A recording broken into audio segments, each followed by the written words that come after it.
Hello everyone, nice to be back with you after 1 month of Formula 1. We had 3 Grand Prix, that's fine for the moment. We have expected so much for them. We had the Austrian Grand Prix, then the Styrian Grand Prix, the same circuit, the Red Bull Ring, and today we had the Hungarian Grand Prix in the Hungaroring. And taking stock from those 3 Grand Prix, we have only 4 drivers who managed to score points in every race, and not surprisingly, they have the 3 top cars of this generation. I mean, of this half year of Formula 1, we have Valtteri Bottas, which went to the podium in all 3 races. He was the winner of the debut Grand Prix of the year in Austria. He also scored 1 fastest lap.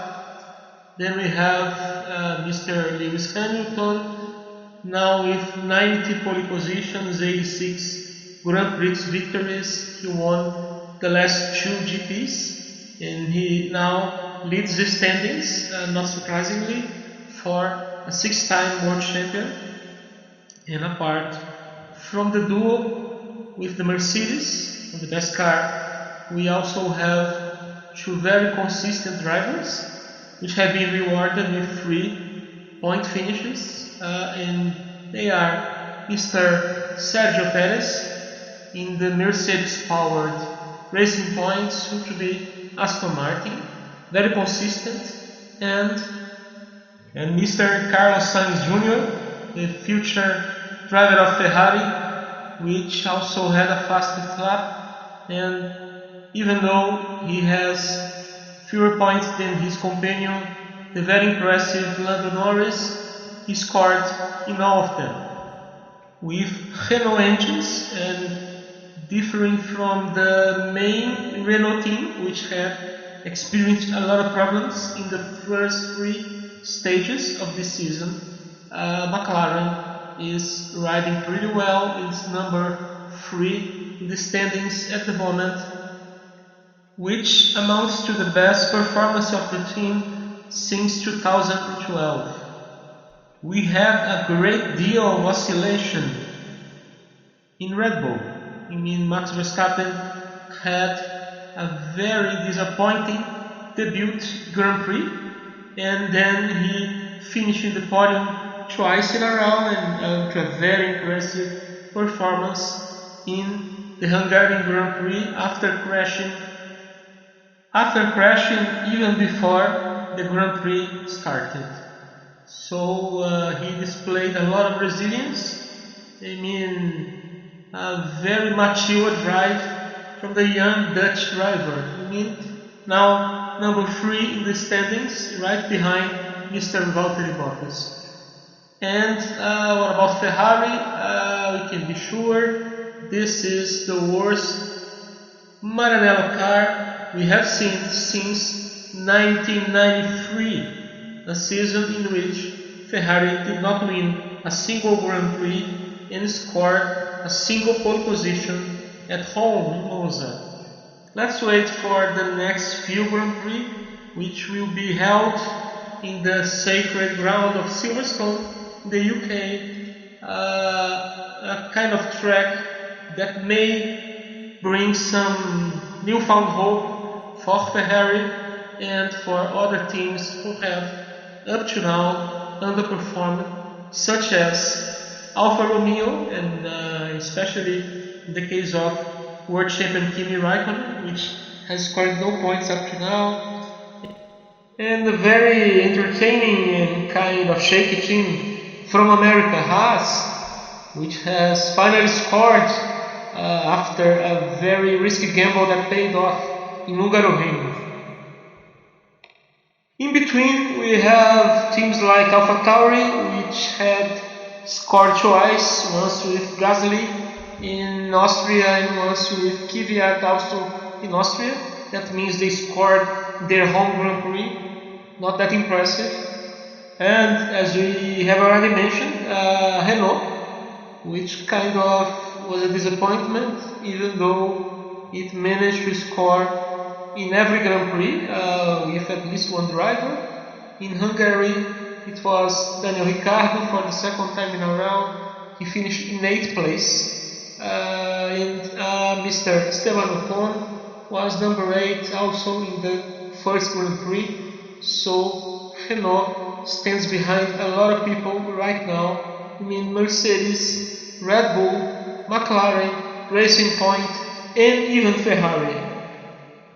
Who should be the best drivers up to now? We have only had seen 3 Grand Prix. It's still too early to say that, even though we are in a very distinctive season. I mean, we are not sure how many Grand Prix we will witness until the end of the year. Up to now we have 10 Grand Prix scheduled, more 7 plus the ones we already had. That makes for a mini season, and technically it wouldn't be able to crown a world champion with only 10 races in just 2 continents, and we need 3 for the medal. In terms of equipment, as we have previewed in our first episode of this podcast, for the Austrian Grand Prix, reliability issues would be important. We have a lot of DNFs that didn't happen in Hungary. In Hungary, we only had 2 DNFs, and the cars that performed the best, they were, roughly speaking, the same cars that performed the best last year. So we are getting back on track to a season more similar to 2019, only with the exception of Ferrari and the Ferrari power teams, which have entered a downward spiral, a very depressive situation for the house of Maranello, which has currently a multi-world champion in Sebastian Vettel, but very, doubtful of his role in the team, and I don't believe he's very committed to what Ferrari wants for the season right now, and maybe he's thinking about his future opportunities elsewhere, maybe in Aston Martin, maybe in other category.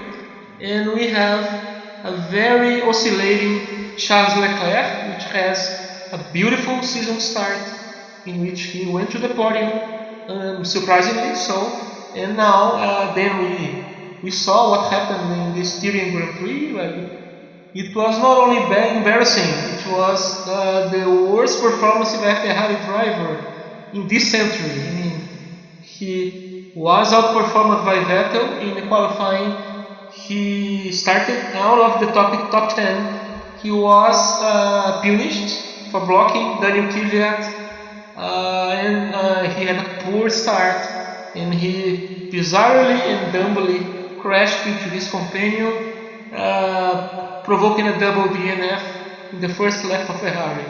So Mr. Charles Leclerc surely has to rethink the proceedings, to shake things up again, and his performance in the Hungarian Grand Prix was hampered by bad strategy, but he didn't perform very well on his own. And in Red Bull, we are witnessing a replay of what happened in the first part of the season 2019, we see the second driver of the team clearly outperformed by Max Verstappen under pressure from the press, from the team.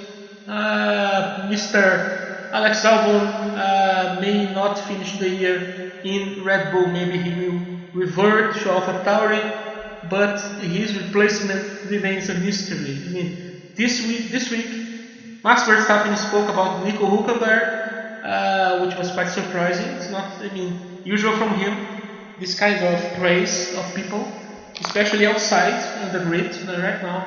Maybe they're thinking about bringing Hülkenberg to replace Albon in the meantime. And we, for the first time in many years, we saw Williams bouncing back from the bottom of the grid with exceptional performances by Mr. George Russell, who deserved a Mercedes drive. And as for Nicolas Latifi, it is the debut. Too early to say if he's going to stay or not in the grid, even though his father is now the de facto owner of the team. Last but not least, we had big news, kind of surprising, about the return of Mr. Fernando Alonso to Formula 1 next year, driving for Renault, replacing Daniel Ricciardo, who will go to McLaren to replace Mr. Carlos Sainz, which will be Sebastian Vettel's replacement in Ferrari. What about Alonso back in the grid? Will be Alonso from 2005 and 6, the multi-champion, the impressive, maybe the best driver of this generation? Or will we see a reprisal of what happened in 2008? Alonso the politician. Or maybe even worse, for Alonso, we could have Renault underperforming again, bringing his glorious career to a sad nadir. Let's see what goes on. Gracias, Alonso. Welcome back to a sad nadir.